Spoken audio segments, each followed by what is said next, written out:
G'day chess fans, and welcome to the coverage of round 8 of the Australian Chess Championship being played at the Glenunga International High School. Today, Rishi Sardana moved half a point closer to his first Australian Championship title. He had to play the second seed Trevor Tao. It was second against first, and he handled it perfectly well, drawing quite convincingly, even having some chances at various points in the game. So that put him on 7 out of a possible 8 points. His main rival, Fred Litchfield, actually won today, though it was a little bit fortunate. In the diagram position, White needed to find one spectacular move. This is Lei Tri Kien from Vietnam. If he had played pawn takes c5, he's actually much better. The point is after rook takes rook, he takes with the bishop. And now if bishop takes bishop, he has check, king takes, rook takes rook, and the c-pawn will probably cost black a piece. But even if it doesn't, we can go around the back and take the a5 pawn. If knight c7, we've got rook to d7, taking the f7 pawn. So Lei could have given himself a fantastic position. Instead, he played rook c1, and after bishop takes, rook takes, black was simply 2 pawns up with a winning position, and Litchfield converted extremely well. So Litchfield is now on 6 points, a point behind, and there is nobody on 5.5.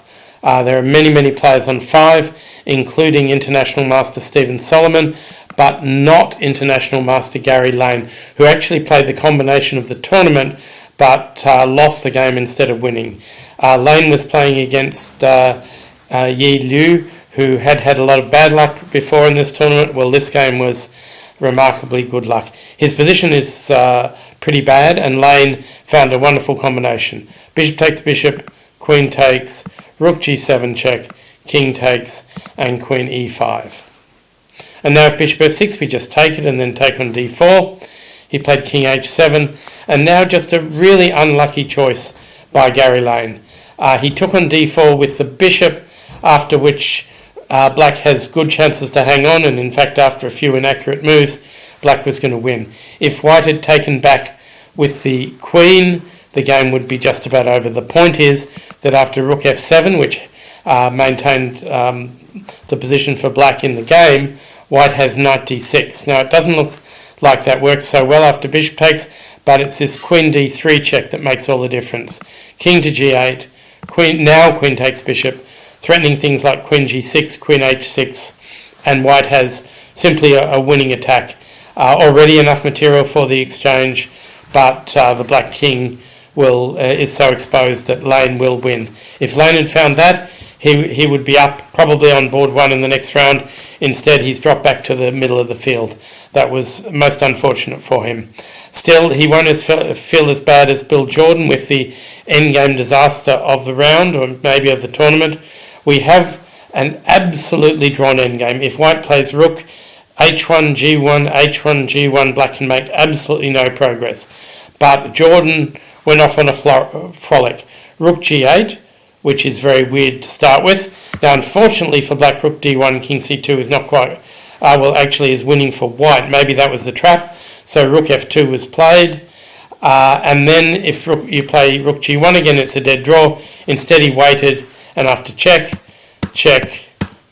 rook c3, rook f3, I would have played rook c1 and b2, but it doesn't really matter. And black is completely winning. And in fact, went on to win the game. Avoids mate, sits in front of the pawn if he has to, and wins the game. So that was awful by Jordan.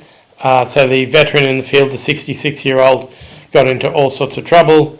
And one more game. One more game.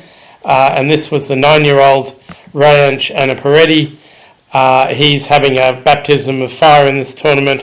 He got a very complicated endgame against Aaron Lee from Adelaide, but Anaparetti, who's from Melbourne, near Geelong really, He could have played rook c3 in this position and anything could happen. Instead he went bishop c4, rook check, king up, rook check, and now he made an extremely unlucky choice.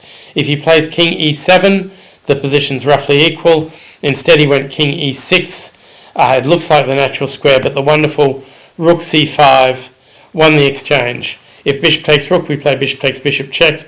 Well, actually that would give, probably it would give a piece up for white at the end. At the moment it's rook for two bishops, but I think the bishops are going to win a rook soon. Instead, he tried bishop takes, rook takes, and now you can try bishop g6 and you've still got reasonable drawing chances. Instead, he tried to charge his king up the board, and after rook check here, he had to go back again, and white went on to win after king back b5. So that was a bit unfortunate for the 9-year-old. Aaron Lee bounces back.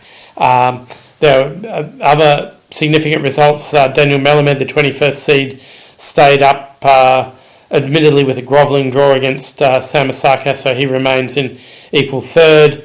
But the next round will be,